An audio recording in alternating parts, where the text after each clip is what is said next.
União bancária, requisitos de fundos próprios, créditos não produtivos. O risco é que a nossa atenção comece a divagar sem pensarmos no impacto que tudo isto tem nas nossas vidas. Neste Real Economy, vamos conhecer as mudanças na regulação do sistema bancário europeu.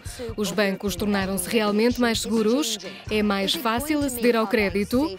Em caso de falha, são os contribuintes que vão continuar a pagar a fatura? Aceder a um empréstimo tornou-se muito mais difícil na sequência da crise financeira.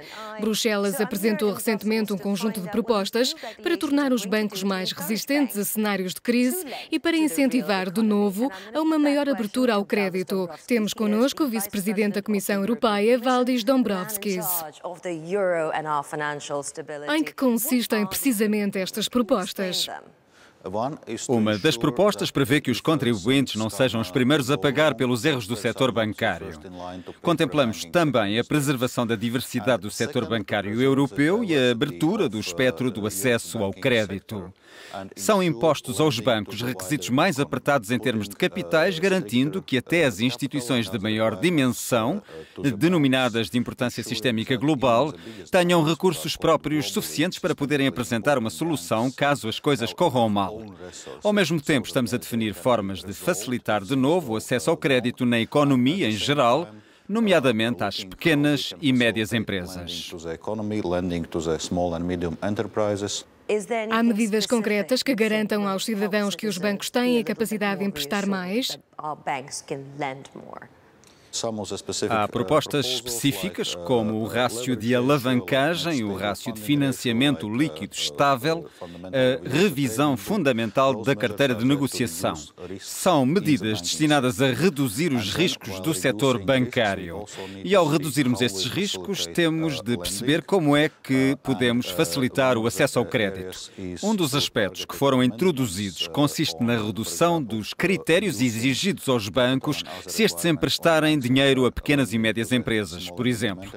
Ou então, organismos que financiem projetos de infraestruturas ou empresas desse setor.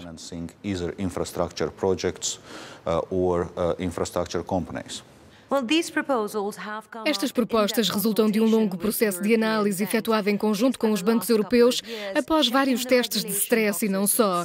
Mas as PME ainda têm dificuldades em aceder a empréstimos e os investidores ainda se mostram preocupados quanto à saúde dos bancos. O jornalista Guillaume Desjardins foi saber porquê.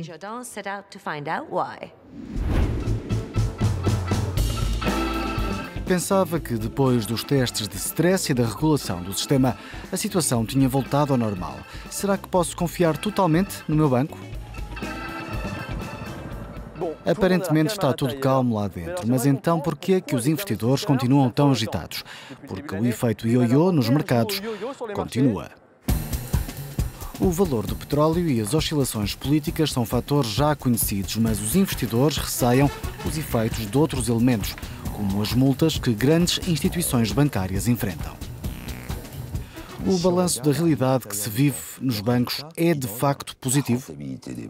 A rentabilidade dos bancos é bastante inferior ao que costumava ser. Porquê? A regulação representa um fator negativo. Outro fator é que as empresas começaram a procurar financiamento não no sistema bancário, mas diretamente nos mercados. E depois, vemos-nos confrontados com os erros do passado, com uma série de penalizações anunciadas. E não esqueçamos que o Deutsche Bank enfrenta uma multa na ordem dos 15 mil milhões de dólares. De um sistema pouco regulado passou-se para o excesso, dizem alguns. As medidas de proteção dos contribuintes, como os requisitos de fundos próprios ou o controle dos créditos não produtivos, estarão a coibir os bancos de fornecer crédito. Há 13 bancos europeus cuja importância global justifica uma proteção a todo custo. São os chamados bancos sistémicos, ou seja, em caso de problema, são mesmo os contribuintes que serão chamados a pagar. Como promover o acesso ao crédito e o crescimento sem prejudicar os contribuintes? Perguntamos à Autoridade Bancária Europeia. É essencial conhecer a realidade dos bancos, que têm de resolver o legado que receberam e de olhar para o futuro de forma sustentável. Todos os estudos indicam que só os bancos solidamente capitalizados podem fornecer o crédito necessário, seja em tempos de crise ou não. Uma instituição com um capital fraco só o fará com uma alavancagem excessiva, o que é altamente volátil e pode mesmo prejudicar a economia em geral. A próxima etapa será então ver até que ponto as novas normas se adaptam à complexidade e evolução da realidade bancária europeia. Continuamos a conversa com Valdis Dombrovskis. Há quem considere que as propostas vão obrigar os bancos a assumir novas dívidas astronómicas. Que impacto pode isso ter na obtenção de crédito e como é que os governos estão a reagir? Para que os bancos possam providenciar crédito à economia, primeiro têm de atrair financiamentos. A proposta chamada Capacidade de Absorção Total de Perdas estipula que os bancos tenham de angariar recursos necessários para um cenário de resgate. Ou seja, o banco deve ter credores próprios suficientes que garantam a absorção de eventuais perdas.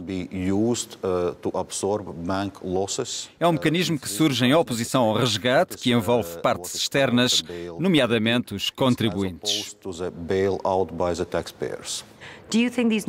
Considera que estas propostas vão reforçar a posição dos bancos europeus no contexto global?